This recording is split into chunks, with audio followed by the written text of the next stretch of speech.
Okay.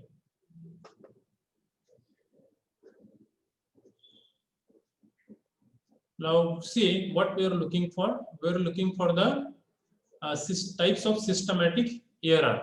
Types of systematic error.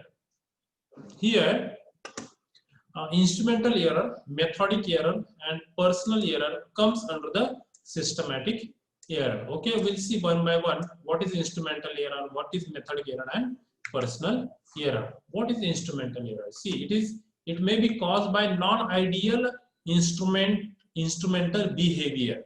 Okay, or your instrument may be faulty calibration. That may be having faulty calibration. Okay, or the whatever conditions in which you are using that instrument, that conditions may not be the proper conditions. That conditions may not be the proper conditions. That is also the problem over there. Okay, that may leads to the instrumental error. Now here, what your pipette, burette, okay, then volumetric flask you are going to use, that also going to cause the problem if that are not properly calibrated. If that are not properly calibrated. So the way of holding your instrument, pipette, burette, volumetric flask, okay, these things are also very important. Even if there is a slight change in the volume that you are measuring for the experimentation, that is not proper, then that is going to leads to the error. Okay, that also the problem. Then what is the way to remove that kind of error? You can calibrate your instrument or the glassware, okay, equipments. That is the one way by which you can remove the error. Okay, so some electronic instruments may be influenced by noise. Okay, that may be affected by the temperature, pH, and other factors are also there, and a power fluctuation may be there. These are the small things, okay, that may leads to the error in the final result. So these things which needs to be particularly focused while doing any experiment. Means when you start your experiment, all the things should be properly arranged, okay, so that there will be no any kind chance of or any type of error may lead over there. Okay, so that is what the our responsibility to look after properly. Okay, now these types are usually detectable, as I told you. These are the determinate errors, so that from which source the error is caused. Okay, whether that is due to the pipette, that is due to the burette, or that is due to the volumetric flask. Okay, or whether that is due to the improper calibration of the instrument, electronic instrument. Okay, or the temperature under which you are carrying out experiment is not proper. These are the things. Okay, that things we have to look properly. Okay किंवा pH असेल ज्या water मध्ये तुम्ही एखादं solution बनवत आहात it's pH should be proper these are the minute things we have to look each and every detail. Okay, and by that way we can eliminate the error. Now the next methodic error, the method which you are going to follow is also very important. Okay, see the non-ideal chemical physical behavior of the reagent. Okay, then reaction on which we are going to reaction by which we are going to analyze the if you are carrying out any reaction, and then you are going to find out.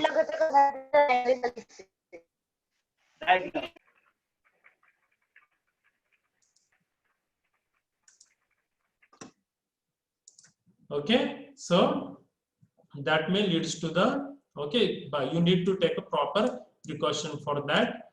Then again, what is the next thing? So such sources of no ideality include the slowness of some reactions.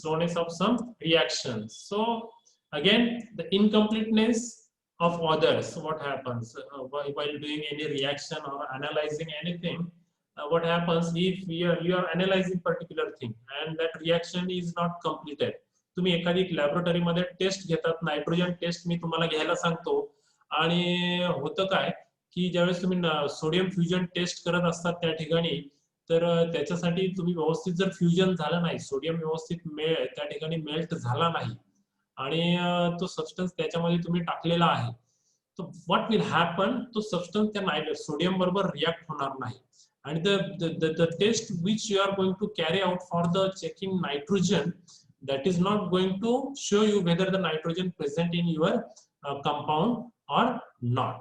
So such a kind of things are also causes the problem. म्हणून जी method तुम्ही follow करत आहात, that is also very very important. See, for doing single analysis there are the different method, but whatever method you are going to follow, that method should be proper. Okay, this is now your responsibility how to do that. Okay, then sometimes some species may be unstable. Okay, so in some cases the lack of specificity of the most reagent, तुम्ही जो reagent वापरणार आहात तो specific नसेल, तर त्याही केस मध्ये तुम्हाला त्या ठिकाणी एरर त्या ठिकाणी दिसणार आहे. Okay, sometime what happens, some side reactions occur during the analysis, and that side reaction may interfere in your final measurement or final analysis. Okay, me analysis करायचं आहे मला कॅल्शियमचं, पण त्या ठिकाणी माझ्याकडून मॅग्नेशियम असल्यामुळे तर मॅग्नेशियम पण त्याच्यामध्ये डिटेक्ट होतो आहे आणि मग त्या ठिकाणी प्रॉब्लेम येतो. म्हणून तो काय मेथडचा प्रॉब्लेम होतो आपल्याला. For that sake we need to follow it properly. Okay, again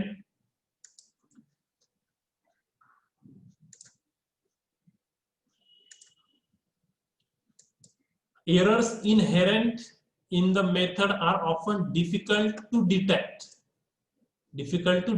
and hence these errors are usually the most difficult to identify and correct.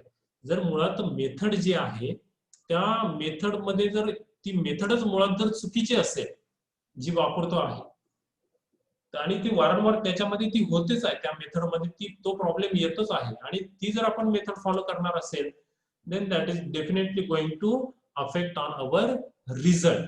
So what is overall we can say here that the whatever method जी तुम्ही process follow करणार आहात किंवा जी काही एक particular method follow करणार आहात, ती method जी आहे ती अगदी व्यवस्थित पाहिजे. ओके, आणि त्या मेथड मध्ये कुठल्याही स्टेपला, कुठली मेथड जी आहे तिला वेगवेगळ्या स्टेप असतात फायनल अनालिसिस हातामध्ये येईपर्यंत, तुमच्या रिझल्ट हातात येईपर्यंत, की कुठेही त्या ठिकाणी प्रॉब्लेम येता कामा नये, आणि हे सर्व विचारात घेऊन मग ती मेथड तुम्ही काय करणार आहात, फॉलो करणार आहात. ओके, पण जर ते if we are unable to follow that method properly, definitely that is going to cause a methodic error. That is going to cause a methodic error.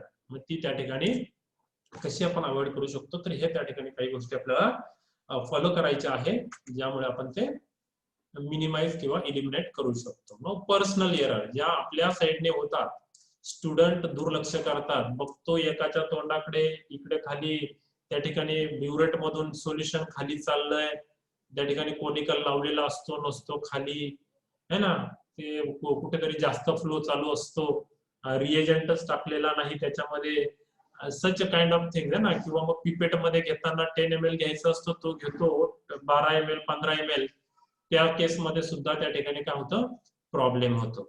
Okay, या छोट्या छोट्या गोष्टी आहेत ज्या आपण त्या ठिकाणी फॉलो करायच्या असतात. Okay, the result from the carelessness, जी तुम्ही काळजी घेत नाही अनालिसिस करताना. ओके, काही पर्सनल लिमिटेशन्स आहेत तुमचे त्या ठिकाणी, त्याच्यामुळे ती एरर होऊ शकते. ओके, त्या ठिकाणी तुमचं जे मेजरमेंट घेताना जे पर्सनल जजमेंट आहे, that is also going to play the very important role. Okay, त्यानंतर जे स्केल आहे, डिव्हिजन्स आहे, त्याच्यावरती तुम्ही रिडिंग घेताना सुद्धा त्या ठिकाणी काळजी घ्यायची आहे.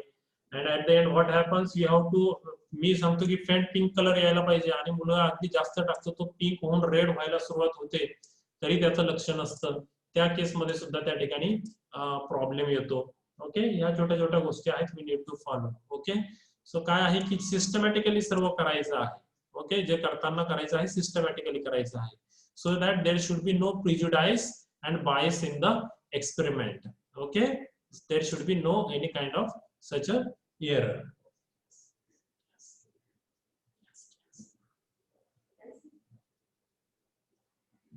Now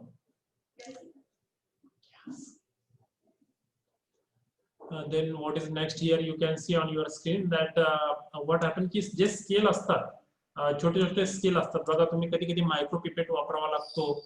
मी तुम्हाला सांगतो की घेताना पिपेटने घ्या, तुम्ही कशाने घेतात, घेताना तुम्ही सिलेंडरने घेतात कारण इझी वाटतं है ना. त्या केसमध्ये सुद्धा प्रॉब्लेम येतो. तर ह्या छोट्या छोट्या गोष्टी आहेत ज्या की आपल्याला फॉलो करायच्या आहेत. पर्सनल एरर ज्या आहेत किंवा मी तुम्हाला सांगतो लॅबोरेटरीमध्ये आपण इग्नोर केलेली प्रॅक्टिकल करताना एखादी गोष्ट इग्नोर करतोय किंवा प्रॉपरली अटेन्शनने करत नसेल, ती कुठली गोष्ट असू दे, इथे काही सांगितलेल्या आहेत त्यातल्या सर्वच कव्हर होतील असं नाही, but you need to do everything in a proper way. Okay, की तुमचं जे डिजिटल किंवा कॉम्प्युटर डिस्प्ले आहे ना, किंवा पीएच मीटर जो आहे त्याच्यावरती तुमची पीएच दिसते आहे ती प्रॉपर आहे की नाही, किंवा त्याच्यामध्ये काही प्रॉब्लेम आहे की काय, लॅबोरेटरी बॅलन्स मध्ये काही प्रॉब्लेम असेल किंवा इलेक्ट्रॉनिक इन्स्ट्रुमेंट्स जे आहेत त्याच्यामध्ये जरी प्रॉब्लेम नसेल पण तुम्ही घेताना जर प्रॉपरली घेतलं नाही है ना, प्रॉपरली त्या ठिकाणी तुम्ही रीडिंग जर घेणार नसाल तर definitely that is going to affect. म्हणजे तुमच्या साईडने कुठलीही चुकी झाली that comes under the personal error. Remember, इथे ह्या छोट्याशा काही 9 पॉइंट सांगितलेत, बट हेच पाहिजे असं काही नाहीये, आणि काही गोष्टी त्या ठिकाणी आहेत ज्या की आपल्या साईडने होऊ शकतात. Okay, so that is personal error. So how we can minimise these errors. आता ह्या एरर झाल्या हे ठीक आहे, आपल्याकडून एरर होतात, असं कोणी नाहीये की ज्याच्याकडून एरर होत नाही. एरर होणं म्हणजे हे लक्षण आहे की चला आपण काहीतरी करतोय ऍटलिस्ट. ओके, पण त्या प्रत्येक वेळेस एक एक्सपेरिमेंट करायला सांगितलं, तुला जेवायला सांगतोय दररोज, तुझ्या हातामधून घास पडतो आहे, तर हे लक्षण चांगलं नाहीये. तसं एक्सपेरिमेंट करताना आपण एक्सपेरिमेंट करतोय आणि त्याच्यामध्ये तीच चुकी होणार असेल तर ते लक्षण मात्र चांगलं नाहीये. ओके, सो इव्हन म्हणजे ते काय की एवढी छोटी गोष्ट आपण प्रॉपरली करणार नसेल तर मोठ्या गोष्टींना जरा आपण त्या ठिकाणी विचारही करावा लागेल, करता येईल की नाही. तर मग काय करावं लागेल, first is you have to calibrate all the apparatus, burette, pipette, volumetric flask, your instrument है ना, जे जे तुम्ही वापरणार आहात त्याचं कॅलिब्रेशन करून घ्यावं लागेल. दुसरं आहे controlled determination. Okay, standard substance जो आहे तो तुम्ही वापरणार आहात ओके एक्सपेरिमेंट मध्ये. So standard substance is used in experiment in identical experimental condition to minimize the error. To minimize the error. आता हा जो स्टँडर्ड आहे हा आपण कधी वापरतो की ज्यावेळेस आपण ब्लँक आणि बॅक टायट्रेशन करतो. First step is the standardisation and second step is the estimation. तुम्हाला इथून पुढे तुम्ही एक्सपेरिमेंट बघाल की एक्सपेरिमेंट करताना तुम्हाला दोन वेळेस तो एक्सपेरिमेंट फॉलो करावा लागतो, 2 स्टेपला. पहिलं स्टँडर्डायझेशन असतं आणि त्याच्यानंतर ऍक्च्युअल आयडेंटिफिकेशन असतं. ओके, तर तो जो आहे that kind of experiment is called as a controlled determination. Okay, blank determination. Blank determination म्हणजे काय, तुम्ही जे बनवलंय पुन्हा जो पुढच्या एक्सपेरिमेंट मध्ये वापरणार आहात आणि तो जो तुम्ही बनवलेला आहे तो स्टँडर्ड, त्याचं कॉन्सन्ट्रेशन तुम्हाला फाइंड आउट करून घ्यायचंय. See by omitting the sample a determination is carried out in identical conditions. Determination is carried out in identical conditions. Okay, to minimize the error. To minimize the error which occur in the only 1 minute.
एक तारखेपासून ऑफिसला नाही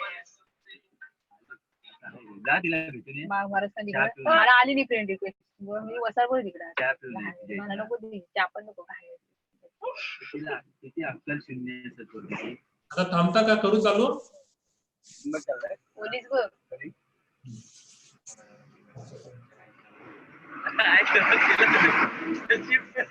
नाव काय बस होईल बाबू घेऊन गेले, फुकट बाबू.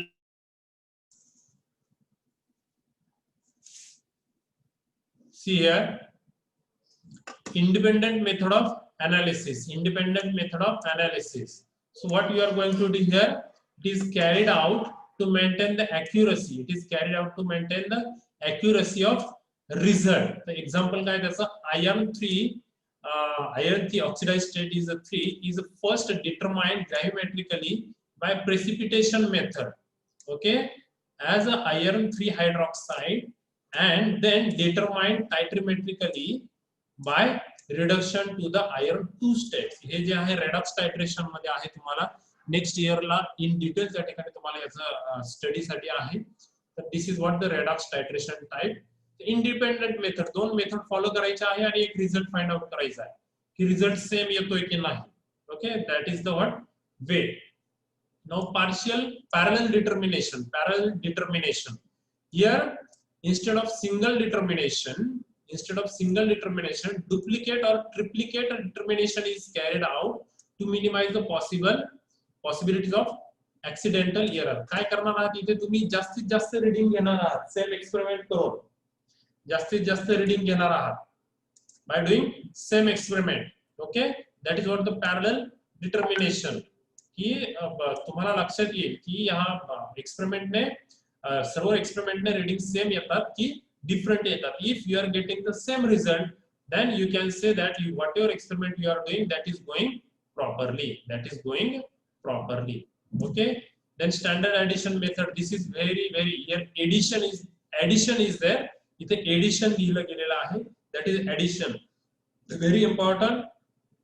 ह्या दोन मेथड ज्या आहे स्टँडर्ड ऍडिशन आणि इंटरनल स्टँडर्ड या तुम्हाला 101% विचारल्याच जातील. कारण ह्या आत्ताच नाही TYBSC ला ह्या ऑलमोस्ट 10 वेळेस त्या ठिकाणी ह्या दोन्ही मेथड आहे. प्रत्येक टॉपिक मध्ये 6 टॉपिक आहेत तिथे प्रत्येक टॉपिक मध्ये आपण स्टडी करतो. So standard addition method. So here you are going to use a standard substance by which you are going to carry out the analysis of final substance. Okay, so one more method is there, calibration curve method, that is also you are going to study over there.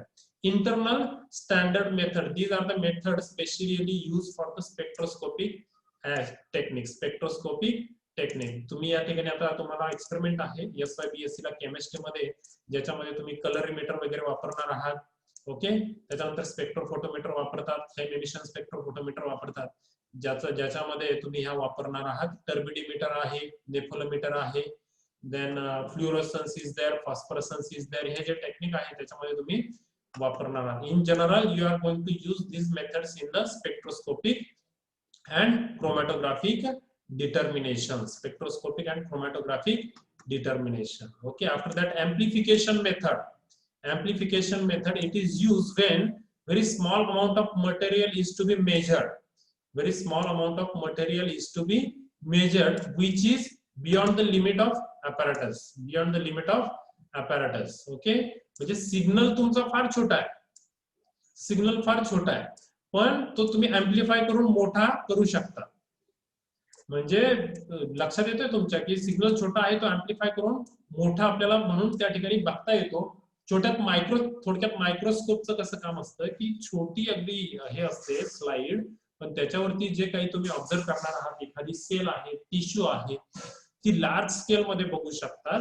Like that इथे result अगदी छोटा आहे किंवा जे observe करायचं आहे ते छोटा आहे, but that can be amplified to study properly. Okay, then isotopic dilution is there.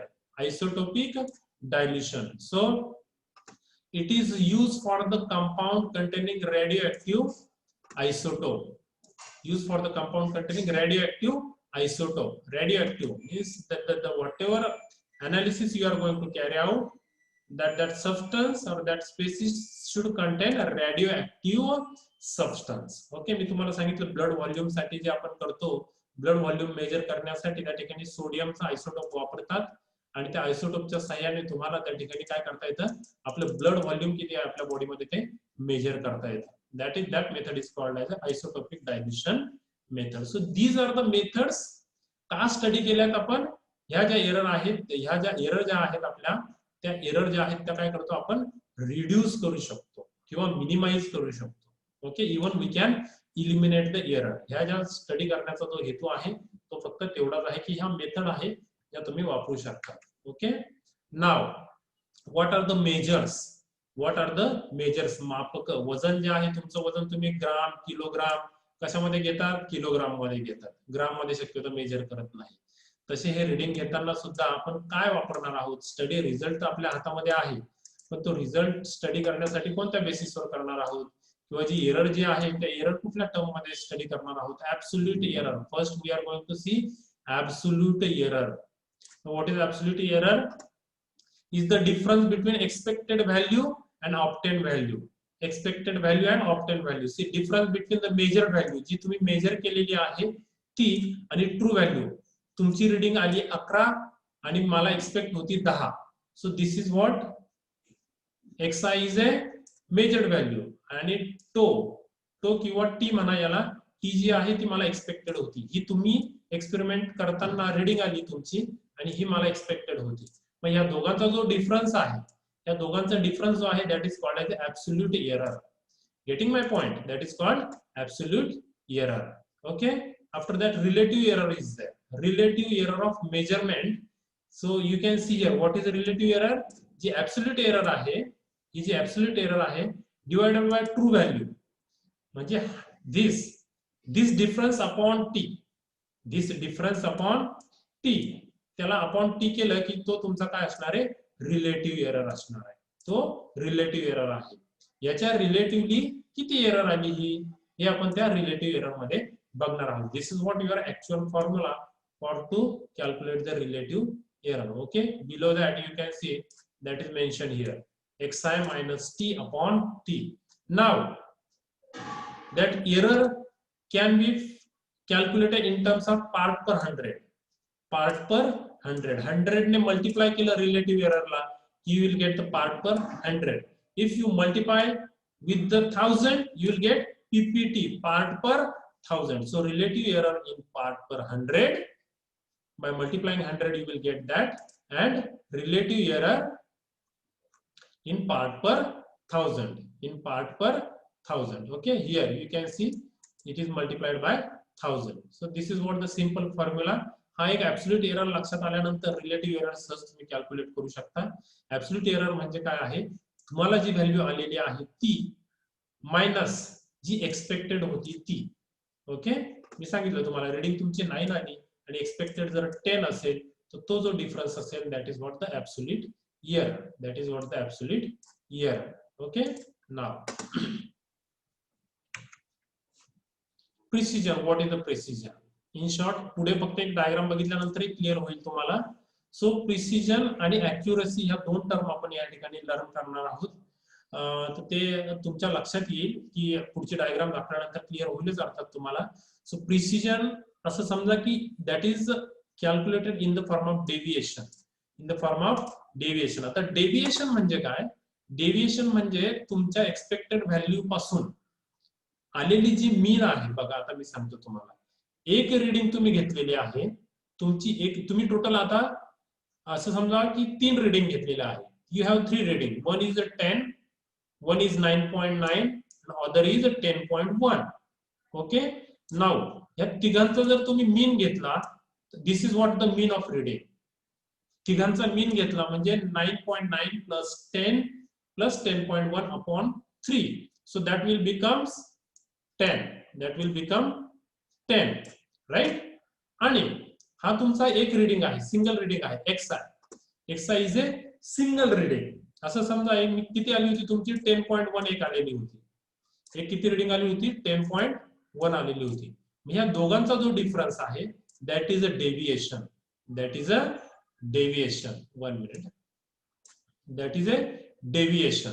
की हा जो डिफरन्स आहे बघा, एक रीडिंग तुमची 10.1 होती, 10.1, दुसरी 9.9 होती, ओके 9.9 आणि एक 10 होती. तर हा जो डिफरन्स आहे, एक individual reading minus mean, individual reading minus mean will give you the deviation. Okay, and this, oh sorry,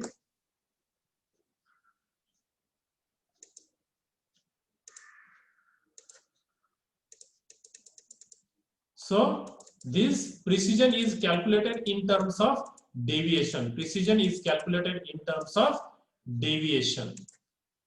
Deviation म्हणजे जी रीडिंग आलेली आहे ती एक्सपेक्टेड पासून किंवा मीन पासून किती डिफर आहे किंवा किती त्या ठिकाणी त्याच्यामध्ये हे आहे डिफरन्स किंवा असाम्य आहे. त्याला आपण मराठीमध्ये वर्ड आठवना, but you can understand it, I no.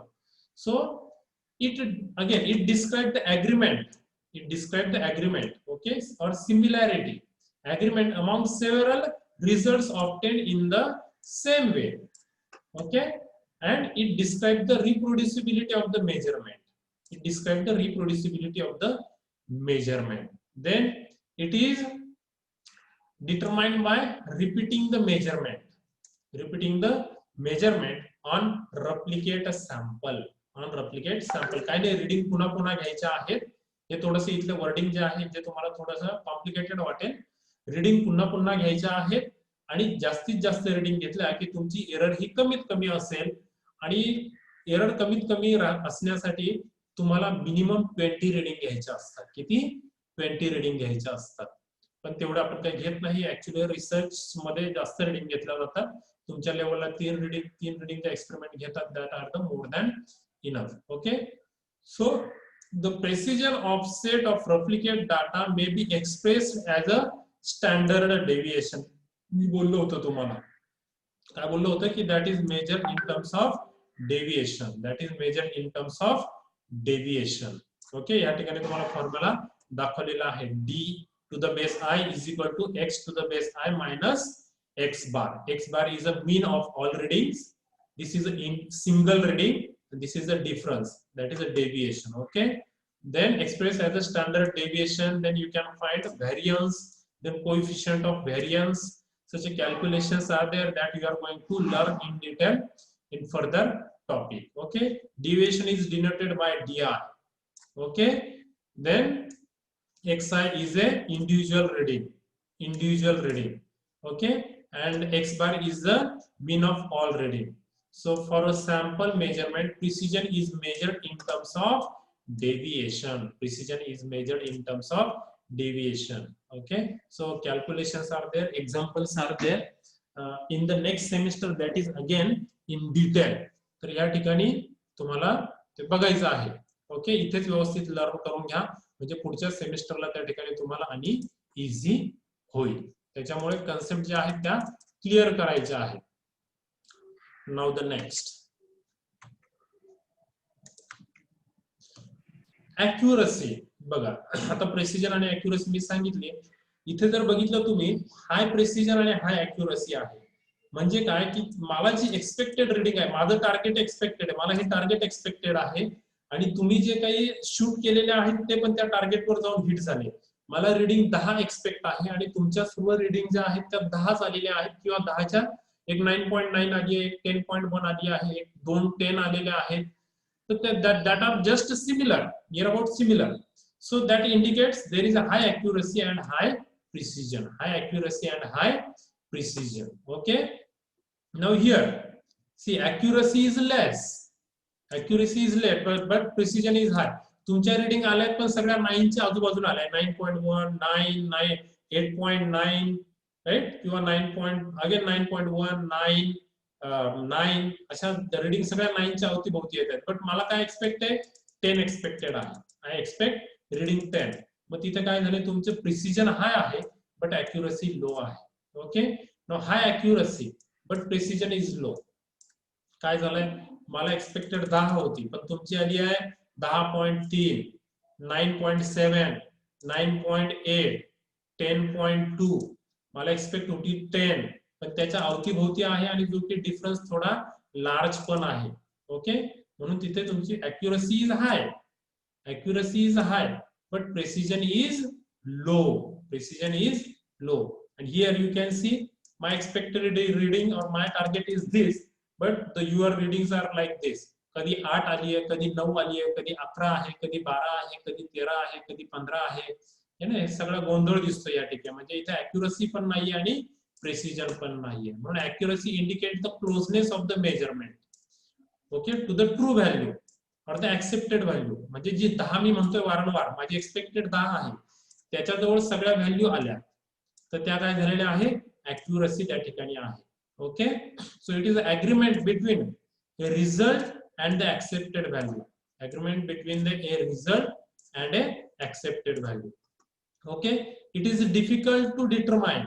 It is difficult to determine because true value is unknown.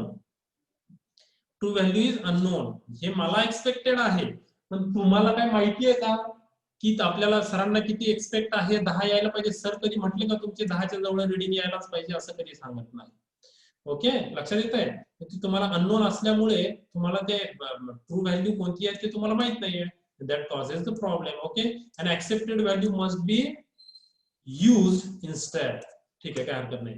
Accuracy is express in terms of absolute और रिलेटिव्ह एरर. ऍब्सोल्यूट और रिलेटिव्ह एरर, जे की अगोदरच्या स्लाइड मध्ये आपण बघितलं. Accuracy is expressed as absolute और relative error. ह्या अगोदरच्या स्लाइड मध्ये जर बघितलं है ना, हे बघा इथे ऍब्सोल्यूट एरर और रिलेटिव्ह एरर. अॅक्युरसी ह्या दोन फॉर्म मध्ये तुम्ही सांगणार आहात. These are the measures of accuracy. मापक आहेत. जसं वजन तुमचं ग्राम किलोग्राम मध्ये मेजर करतात, तशी अॅक्युरसी ही ऍब्सोल्यूट एरर किंवा रिलेटिव्ह एररच्या फॉर्म मध्ये त्या ठिकाणी मेजर केली जाते. Now constant error and proportionate error. Constant error and proportionate error. ही कॉन्स्टंट एरर जी आहे ती राहतेच. काय की बघा, constant, the absolute error remains constant. The absolute error remains constant and relative error changes. Relative error changes with the sample size. बघा, in titration the difference between end point and equivalence point. Equivalence point जो आहे, तुम्हाला जो end point येतो, इंडिकेटरचा colour जिथे change होतो तो म्हणजे तुमचा एंड पॉइंट. इंडिकेटरचा कलर चेंज झाला म्हणजे तो तुमचा एंड पॉइंट. पण तो कुठे असतो, थोडेसे जास्त प्रमाणामध्ये तुमच्याकडून टायट्रंट पडतो त्या ठिकाणी. ओके, ब्युरेट मधून, आणि मग तुम्हाला कलर चेंज दिसतो. पण तो एकदम स्टार्टला जेव्हा एकदम फेंट पिंक तयार कलर झाला की तो इक्विव्हॅलन्स पॉइंट आलेला असतो, पण तुमचा शार्प तो येत नाही. काहींचं येतं 10, काहींचं 10.1, काहींचं 10.2, 10.3. पण त्याचं रिझनच ते आहे. ती एरर जी आहे ना, म्हणजे तुमच्या ऍक्च्युअल जो इक्विव्हॅलन्स पॉइंट यायला पाहिजे तो न येता, नोट करता आपण एंड पॉइंट नोट करतो, बट आपल्याला ऍक्च्युअली पाहिजे असतो equivalence point. So that difference remains, always remains, आणि तो राहतोच एक्सपेरिमेंट मध्ये. That is called as a constant error. म्हणून इथे काय म्हटलेलं आहे की ऍब्सोल्यूट एरर रिमेन्स, जी की टायट्रेशन एरर असते. The difference between end point and equivalence point. Difference between end point and equivalence point, जो की तुमचा काय आहे, टायट्रेशन एरर आहे. And that titration error is the absolute error. That is absolute error, and that absolute error is called as a constant error. That is called constant error.